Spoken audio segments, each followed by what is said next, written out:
Unfortunately, things didn't go as planned, and to be honest, it was a bit of a shit show. We started with this, we wanted this, what we got was this.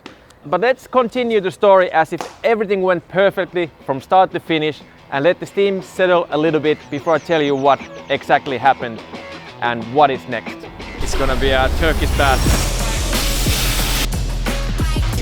Don't tell anyone there's a Carrera GT right next to this shitstorm.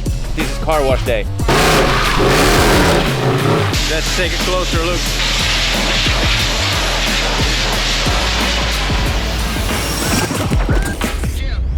Today we get to witness the power of a truck-sized steam cleaner while we get to unravel the rust mysteries of my BMW e30 M3 behind me, of which we're doing a proper restoration on it. So welcome to Outpost Garage. My name is Panu, and today we're making car dreams come true.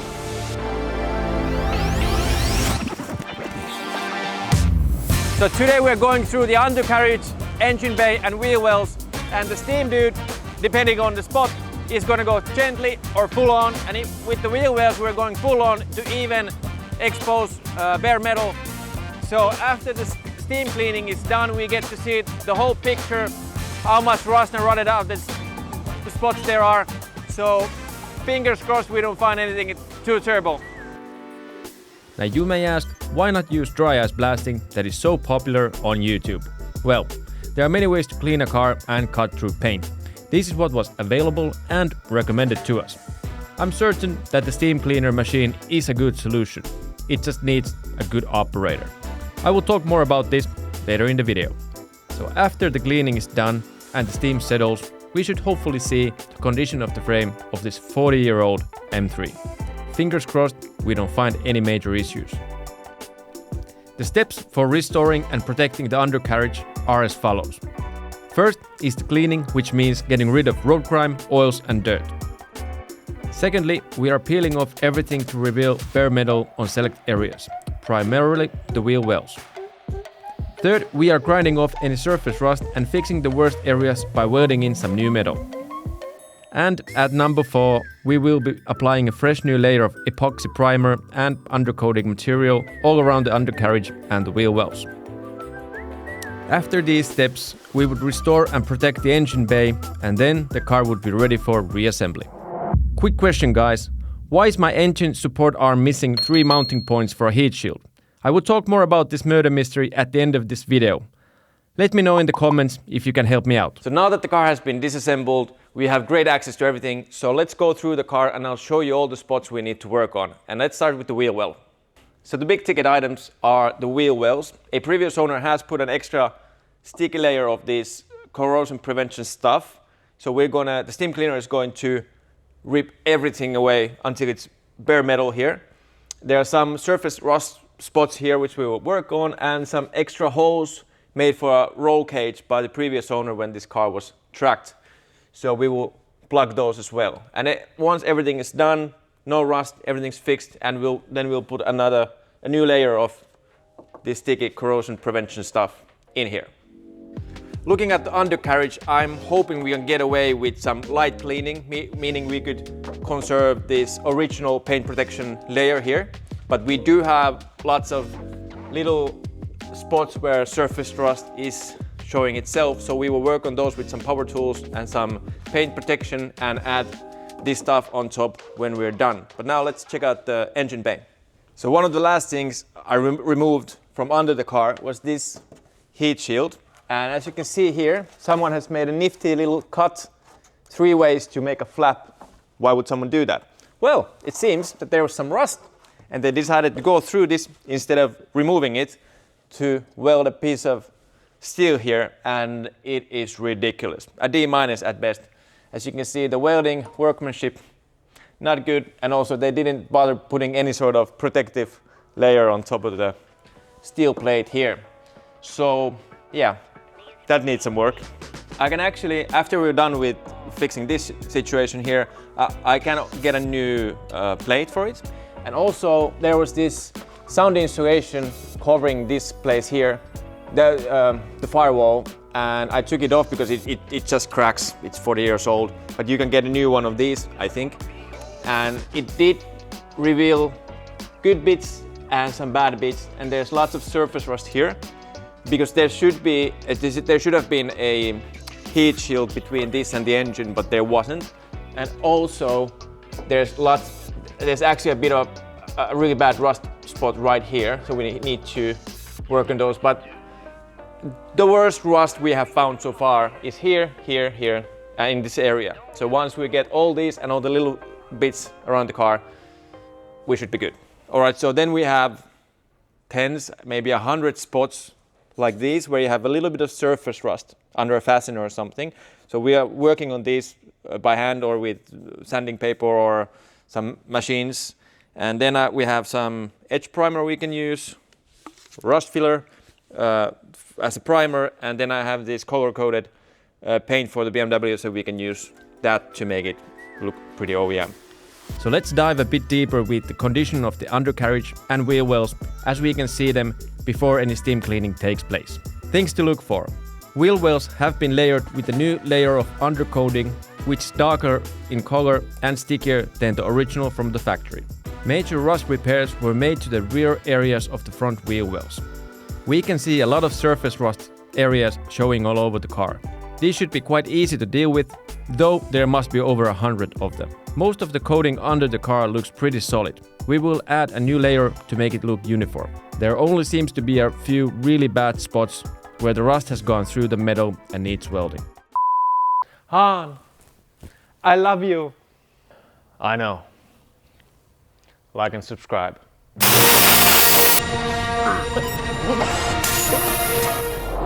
Let's first prep the car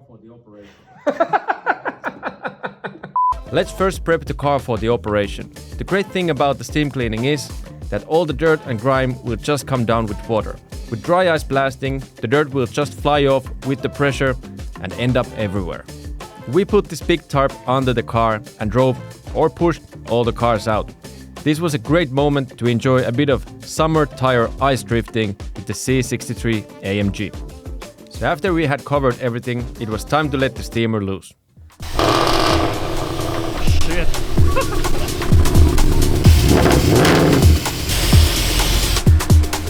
This is car wash day. Yeah, boy.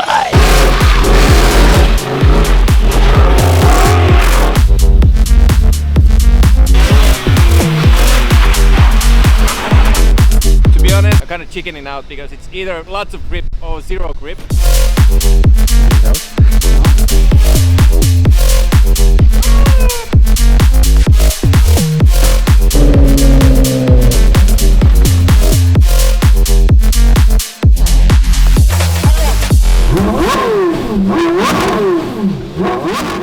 So I've been talking with the previous owner about the car. He's been very helpful about what he knows and so on. And one thing he said that one reason he sold the car is because there was some metal flakes in the oil, and now I really can't get that thing out of my head. So now I'm gonna take out the oil filter and open it up and see what's what.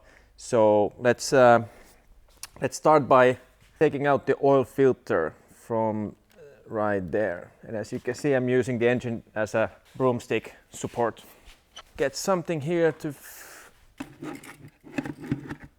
yeah. How do you open this? Yeah, I have no idea how to open that thing. As it turns out, the filter was so tight and I didn't have the correct tool, so I used a time machine to travel to the future, and now let's give it another try. Alright, so now we have the tool to remove the oil filter, so let's do it. Kim, you ready? I'm ready. Right, so there we go.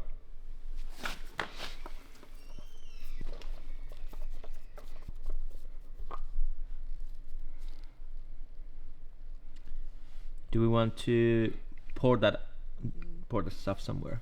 Yeah. I guess, yeah. First, let's pour the extra stuff out into this little thing.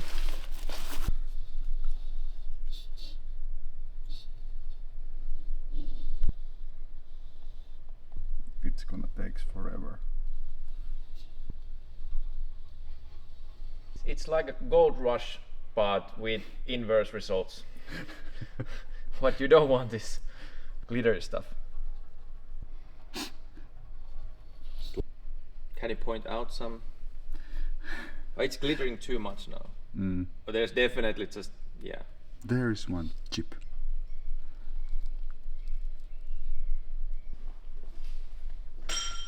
Do they make these with? Do they use these sort of filters with new cars, or is it just the paper one that you add in? So all the ones I've ever seen or changed or used in newer cars are. So how often do you think you're going to use the tool? This is my first time and I think the last time. But never know. Kim was also just saying that he's never checked his filter on his e30 M3, and he's probably not ever going to, because he might be too scared to see what's there. Would it be amazing if this was made in West Germany? All the original parts were made in West Germany. Oh, like so.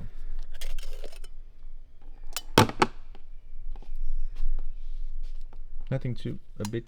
Now the question is, did it have glitter and all and the filter was changed as per previous owner?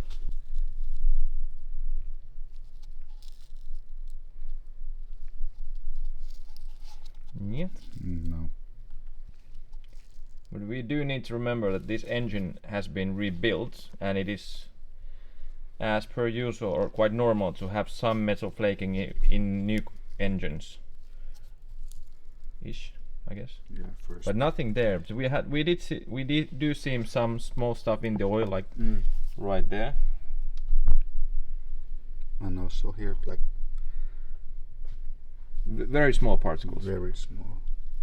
Alright, so not super stoked that there was some flakes in the oil, metal flakes, but basically in the oil filter itself, in the paper filter, we can't see pretty much anything, but we can see some little flaking in the oil, but that might actually just be normal wear and tear for a new engine being broken in.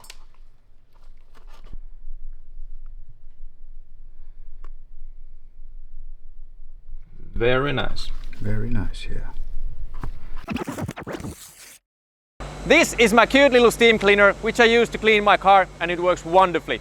But today we have a professional with some professional gear that needs a van to move about, and it can actually rip through paint and protective layers on the paint and car. So we need to be careful. So let the steam cleaning begin.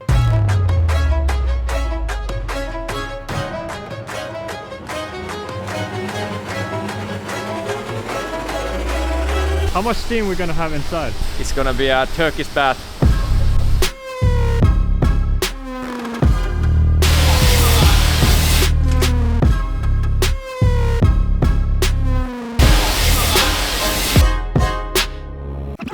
The steam cleaner guy came to do a test spot a month earlier, and everything went quite well. He showed that he can either go gently and just clean the surface, or hold the nozzle for longer and scrape the material layer by layer until we have bare metal. So this seemed great. Since we were unsure of hidden rust and other repair needs, we wanted to take the wheel wells to bare metal. The rest of the undercarriage would be cleaned, and some spots would be taken to bare metal depending on visible issues. Rest of the smaller rusties would be taken care of with power tools. So here Kim is checking if water is getting inside the cabin. Fortunately, not much did. Let's take a closer look. At this point I was getting a bit anxious, but still had a sense of humor with me. Ja sit tähän kiää tätä paskaa. Ja tää on ihan paskanen tästä. Alright.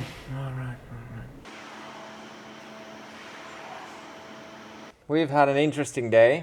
The washer guy, or person. Yeah, really person. Yeah, a person. Big yeah. person.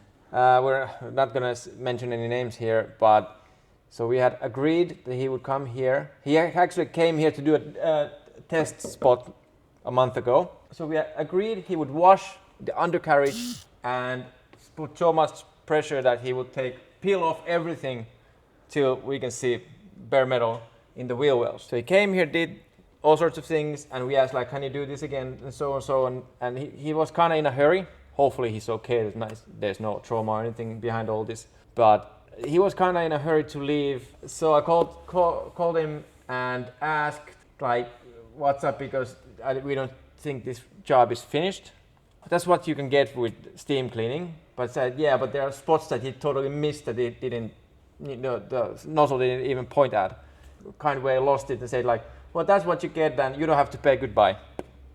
So we had agreed upon for 500 euros for him to do these things. He did 70% of what we agreed, and well, it seems that he doesn't charge for anything, but... But basically we are now same spot where we was before. Yeah, well, we are in a better place in a way. It's a little bit cleaner, yeah? It's lots of spots clean, and I think we can go through, like, see if there are any new findings and rust spots. But for instance, when it comes to the wheel wells, you'll see in a B-roll soon that it is kind of a minced meat, the whole area. So we are going to have to use a power tool to grind off all the previous stuff and the material. We are not better when it comes to wheel wells. We could have just attacked with a power tool and start grinding that stuff off. Now it's kind of less stuff, but we have to do the same amount of work to go through them. Maybe a bit of a little less messy, but of course there has been a big mess here today. To all this, I would just say that he himself recommended this method, did a test spot, and agreed that the wheel wells can be taken to bare metal. All this is possible, but he himself seemed to be in such a hurry that he was just swinging his steamer stick like it's a Harry Potter movie. Or as the Brits might say, being a bit wishy-washy. He could have easily said that it's gonna take 20 hours and cost, let's say, 2,000 euros, but I personally think he ran out of steam and didn't have the stamina to finish the job. So he was here basically like 3 hours when I would have assumed that he would be here the whole working day. So what did we learn from all of this? Well, steam works if the operator is willing to put in the effort, right? So here we are. What I wanted was a clean undercarriage and bare metal showing in the wheel wells. And now I have to clean and prep the whole car myself. As you can see, this is not the stage where you can start applying primer and undercoating. And now we need to attack the undercarriage with power tools. Not a big problem in itself, but today was supposed to take care of it. The thing is that we could have started this process over a month earlier. In the next episode we are evidently working on the undercarriage, so make sure to like and subscribe. It is a Wednesday evening, 22nd of January 2025. I'm here to prepare and try out some things for tomorrow. Kim is gonna come here and help out. So as you might know at this point, the washer guy didn't do a good job and we need to basically redo everything. So I'm going to use a steam cleaner, some detergent brushes and a power washer to test out the washing of the undercarriage. Okay, so since the steamer dude did not hit every spot under the car, I need to make sure all removable dirt and grime comes off. I first tested with my little steam cleaner, a brush and some engine cleaner. I quickly pivoted to testing out the pressure washer. This actually worked great because it was strong enough with the right harsh nozzle to get rid of dirt and show where rust was hiding, but not going through the good parts of the undercoating. Also, compared to the steam cleaner, you can actually see what you're doing with the pressure washer. I did use some engine wash and brush at times before the pressure washer. This all took maybe 1 or 2 hours. I used the pressure washer with a very a hard tip made for marble or something, and used that. I'm pretty happy with the results. Also some of the gooey stuff took off and revealed some more rust, so good job. The good thing that we have now revealed hopefully all the rust spots underneath the protective layer. And now I'm using compressed air to to make sure that we don't have any puddles anywhere, and the heater here is going to be blowing hot warm air over the car right from the ceiling, so this is going to be dry tomorrow.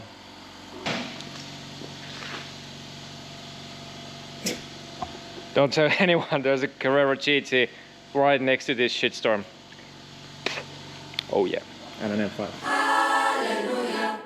Yeah, like I said, this pressure washer thing really did reveal some new spots. Nothing too bad, nothing has gone through the metal. But definitely more spots where we have to use a power tool to go through any sort of protective layer and then redo that protection. As you can see here, we have some rust, but that was there, but there's in the corner right here that came out, all these spots. After the cleaning phase, I used shop air to blow out the water and make sure there would be no puddles and to minimize extra rusting. While doing this, I could inspect the results. And by the way, you can see the difference with the powerful steam cleaner. It really made the undercoating much brighter in color. The pressure washer could not do this. And as you can see, the steam cleaner dude was just spraying around so quickly, so you can see these uneven streaks. Now that the car is mostly cleaned up, let's go through the car so we can comment on different findings. We do have a couple of new rust spots that are new to us, but nothing too major, I think. So, these wheel arches have been rolled, and so there's a bit of a rust going up there. Yeah. But nothing critical. Nothing critical. Like every like wherever there's like something is fastened, there's always a bit of rust starting from there. But we're gonna. But even the new cars, they have that kind of rust. Yeah, true. And here, this was better. Yeah, much better. But we had some rust here and here, like small things, but nothing that has gone through, I think. No. Yeah. All right. So coming here, this actually he washed really nicely. Or you can see the original factory paint protection, rust protection stuff, and that's pretty good. Nothing new here. All right. So and these are the big spots that this flap we found under the heat shield, and the rust here, and nothing major, nothing new here.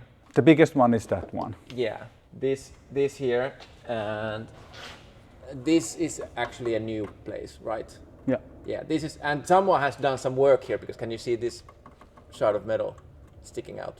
So someone has done some rust work here, so we have to redo this area and this area here. So these are the biggest rust issues. Here we need to clean this up, grind it down, and make it better looking.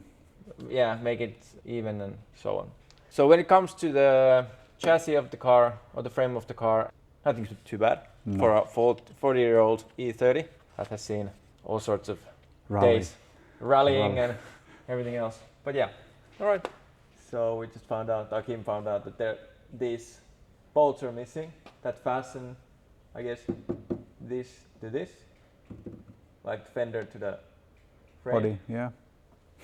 But they are not moving anywhere, but still I guess there should be something here. And on the other side they were there. Maybe they just forgot it in the factory.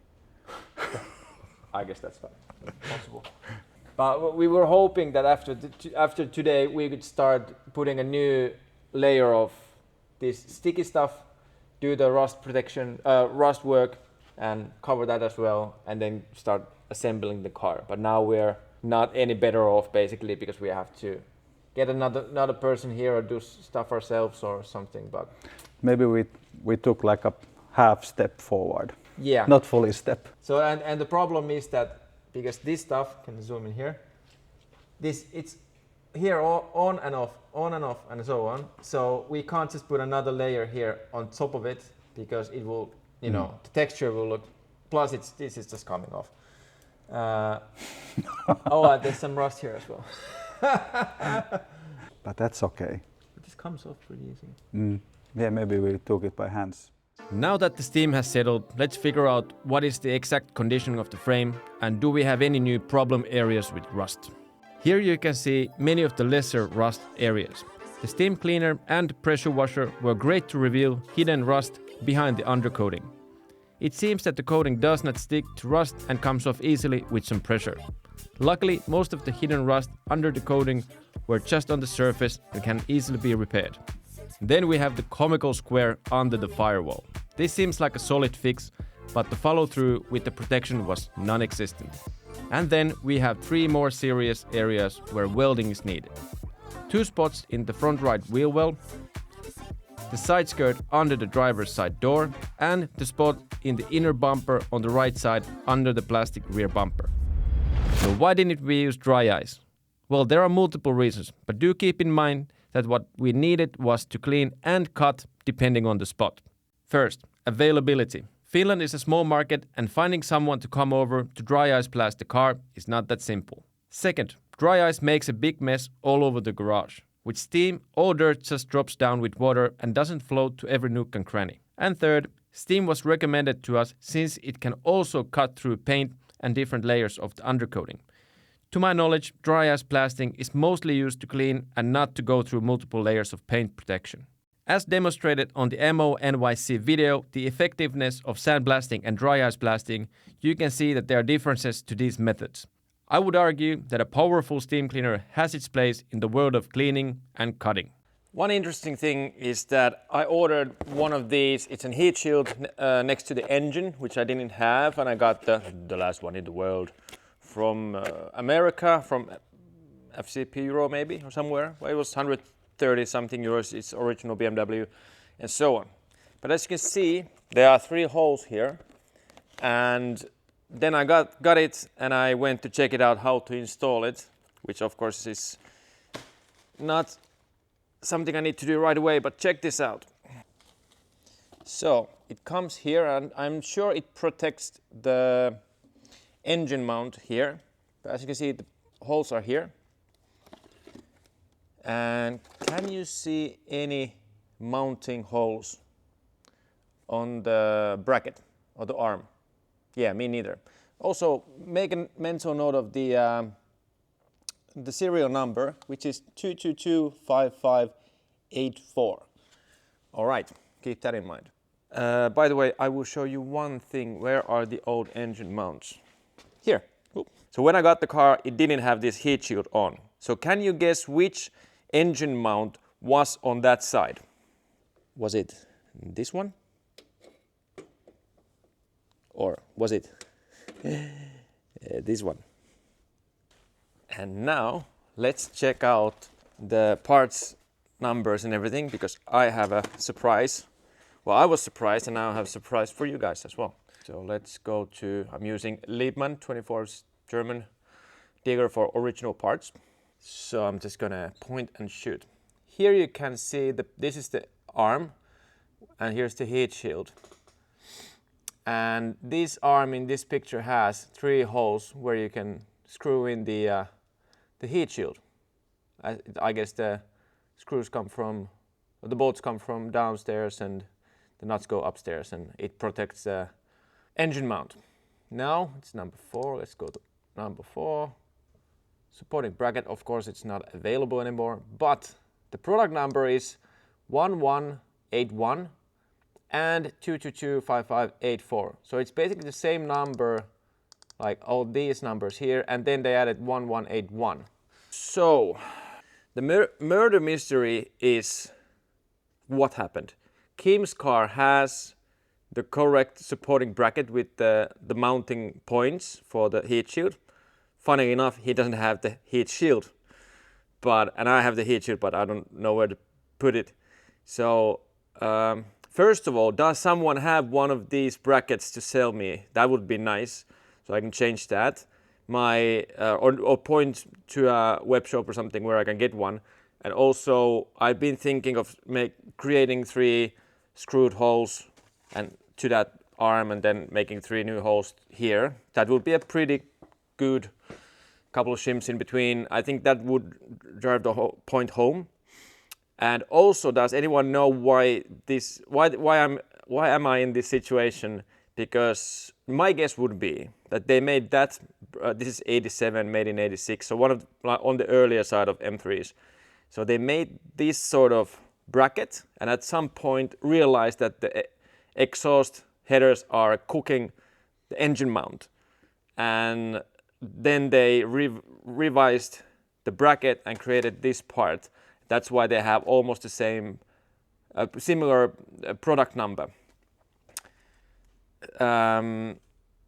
Yeah, so I think I have an original part that didn't have a place for the heat shield, and so on. But yeah, if you know the story for this, please let me know down in the comments, or send me a message or something. And if someone has an arm for me with those holes available, or they know where to find one, please let me know. Today we got some good news and some bad news. The bad news are we need to roll up our sleeves to do the work that was supposed to be done today. The good news are actually pretty great. The frame of the car is actually in pretty good condition, even though there's some rust, but I think we're in a good spot. So in the next episode, we'll be grinding with power tools and preparing the car for a new layer of protection under the car. So make sure to like and subscribe, and thank you for watching. Someday I'm gonna forget that the drone is up there and just gonna go for lunch or something, and maybe later at night we'll be like, I wonder where the drone... Oh my god! April, May, like I said in the trailer, but maybe not this year. Ja sit tähän kiertetään paskaa. Ja tää on ihan paska. That's why I bought this car, because it's so great. To make life a bit easier. Make sure to like, subscribe, and next. And his name is John C. Oh, the camera.